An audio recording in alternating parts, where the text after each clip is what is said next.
And to me, is what Spirit of Church ought to be. If a person like this woman has been a faithful tither for 70 years, you think that you could give her a little break and maybe take her a check and a basket of food and some other love and blessings, because she is now a faithful servant who has been a sick and shut in, and there ought to be some return on your investment in a church, right? Churches, the contributions are designed to support community, right? Yeah. Well, listen, so it says, this is the quote of the letter: Josephine King is no longer considered a member of First African Baptist Church of Bainbridge, Georgia. No longer considered a member. Woo! Read Gerald Simmons as he skimmed the letter addressed to his aunt. The letter, signed by senior pastor Derek Mike, stated that Miss King has, quote, shown non-support towards the church in areas constant and consistent financial and physical participation. I just think that's a crock. So she's getting kicked out for not showing up and also not paying. And meanwhile, she's 92 years old. How many churches have a sick and shut-in list that you Miss Sally Mae that Jackson, you pray for every Sunday? Miss Sally Mae Jackson been on there for 32 years. You pray for those people on the list. You don't kick them out of the church. No, what is wrong with people? They've been watching too much Housewives of Atlanta.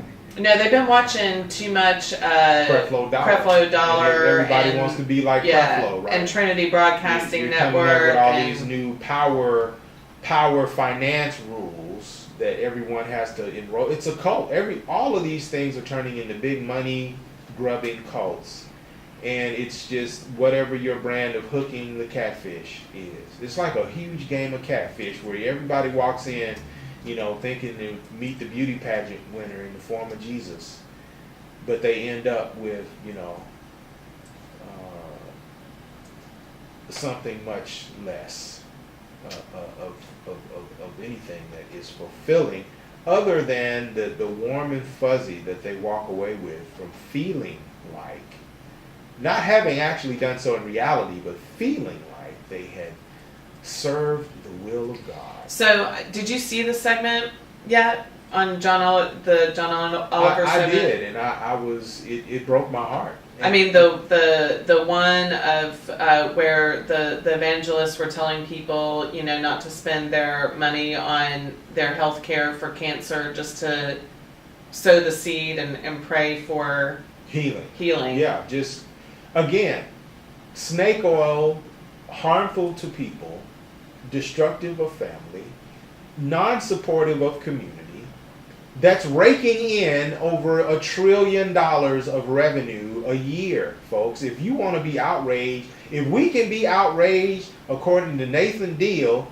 that Georgia was spending over $1 billion a year on illegal immigrant services, if we can be outraged about that, why can't we be outraged that churches are raping hard-working Americans, hard-working folks for trillions of dollars a year and paying zero taxes for that and not contributing anything real back into communities? Because if they were, trust me, $1 trillion would go a long way in solving a lot of community development and economic development issues and educational development issues in this country.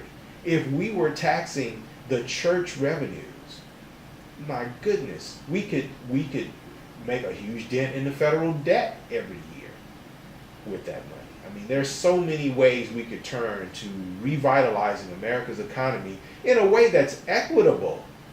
Because, show me a preacher who doesn't have a better car than everybody else in the congregation.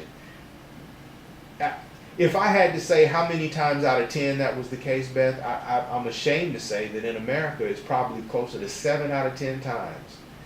The preacher has the nicest ride, the nicest house, everything, and the congregation is just fanny out, as you can say cleanly on radio. Their fannies are out. So John Oliver started in his show, he started a website and a church called Our Lady of Perpetual Exemption. And he's got a big donate now button right at the top. Exactly. And it's in like 200 size font. It's donate now. Yeah, Our Lady of Perpetual Exemption.com, and I am actually going to evangelize for this website and ask people to donate, because their donations are going to Doctors Without Borders that actually helps people. Right. I love it. It's awesome. I love it. The other cool thing about we should start us a church for something related to something here in the community. Darn straight. In fact.